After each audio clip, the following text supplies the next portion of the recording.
First, Vice President McGuinness, thank you very much for hosting us here. Dr. Moshe Kantor of the European Jewish Congress, thank you for everything you're doing, including this event for many years. Members of Parliament, members of the Knesset, leaders of Jewish and Roma communities, dear friends, and most important, Holocaust survivors. If it were not for your personal courage, there would be no testimony, no witnesses, and no ceremonies. My parents, Anita and Yuri Edelstein, don't often talk about the Holocaust. So when my father all of a sudden said to me, "You know, I don't have any childhood friends," I took notice. I suddenly realized that I didn't know one single friend of his from his days in Kyiv.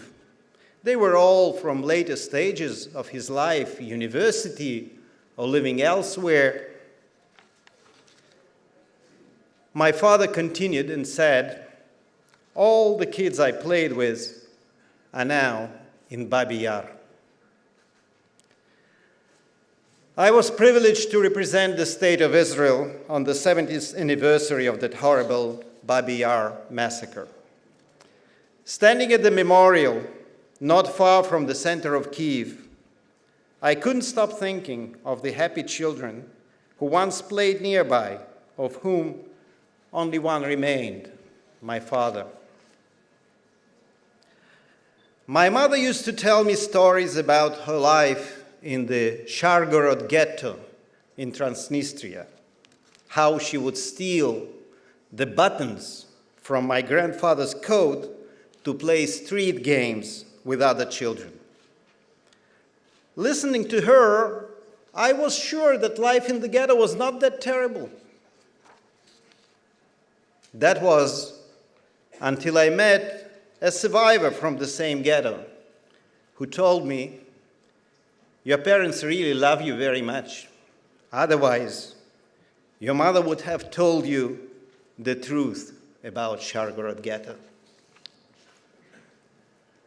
Ladies and gentlemen, let me draw your attention to the following events that took place in a single year. The Jews in Bochum, Germany, felt compelled to hide their identities for fear of attack. In Gothenburg, Sweden, a synagogue was firebombed. In Vienna, London, and Berlin, rallies called for death to the Jews. This was not in 1933. These were headlines from the last year, 2017. 7 years ago, I stood here and asked, what have we learned? Today, following these 2017 events, I ask you once again, what have we learned? 73 years ago, the world was horrified when the gates of Auschwitz swung open. Shocked by the destruction of war, countries vowed to prevent further bloodshed. The United Nations and the foundations of the European Union were created to replace military alliances with economic and political cooperation. The international community finally recognized that the Jewish people need a state of their own. The State of Israel was born and opened its gates to every member of the Jewish people. The wandering Jew, the Jewish refugee seeking a home, is a thing of the past. Since then, much has been done across the continent to acknowledge the painful truth of the Holocaust. Politicians, media outlets, academics, and engaged citizens have stood up to combat anti-Semitic rhetoric and acts. Memorials to vanished Jewish communities have been built. Holocaust education and awareness have expanded dramatically throughout Europe. Yet, for all the work that has been done, I fear that the post-war sense of mission has faded, leaving the real issues unaddressed. What had been learned from all the memorials if synagogues across Europe need round-the-clock protection? Is Holocaust education effective if Jews on this continent don't wear a kippah or a Star of David necklace for fear of attack? I stand here today mindful of the warning issued by Simone Weil, who survived Auschwitz and who served as the president of this institution. Never again, she once said, is never enough to protect future generations. It takes more than words, more than resolutions, more than good intentions. The efforts to combat anti-Semitism and to protect the Jews of Europe are sincerely appreciated. But what is the message when elected officials march with the Jewish community one day and against Israel the next?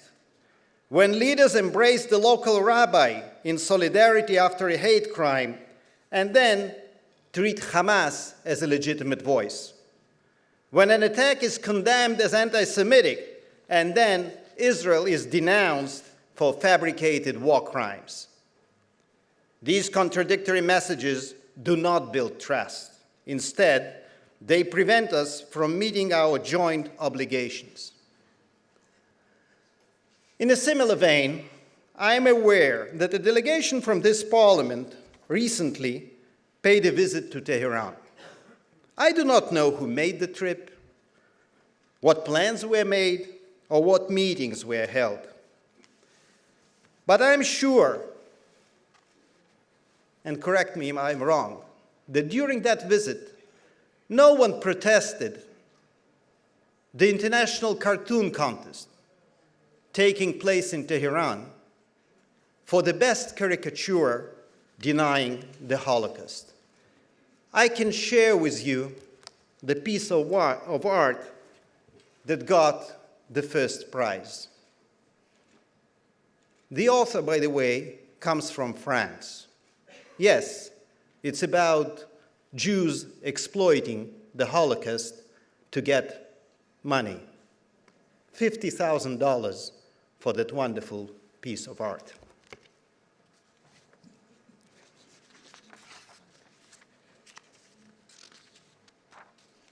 For never again, to really mean never again, consistent and sincere actions are necessary.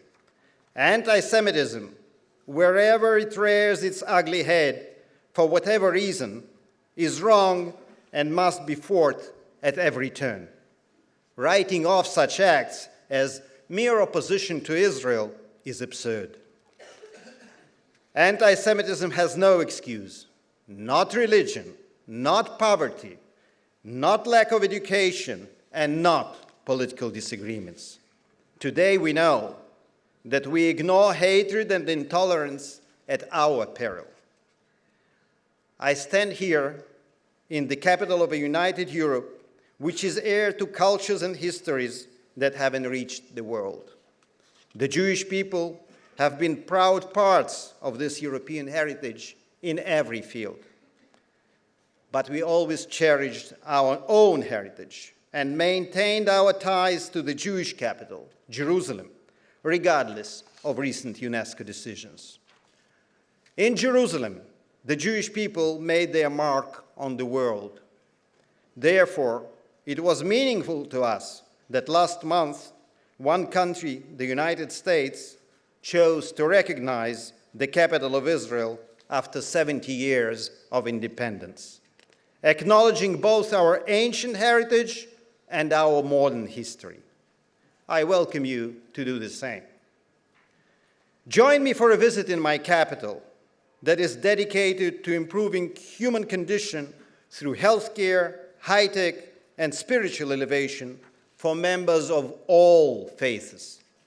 Together, we can bear witness to the words of the ancient prophets.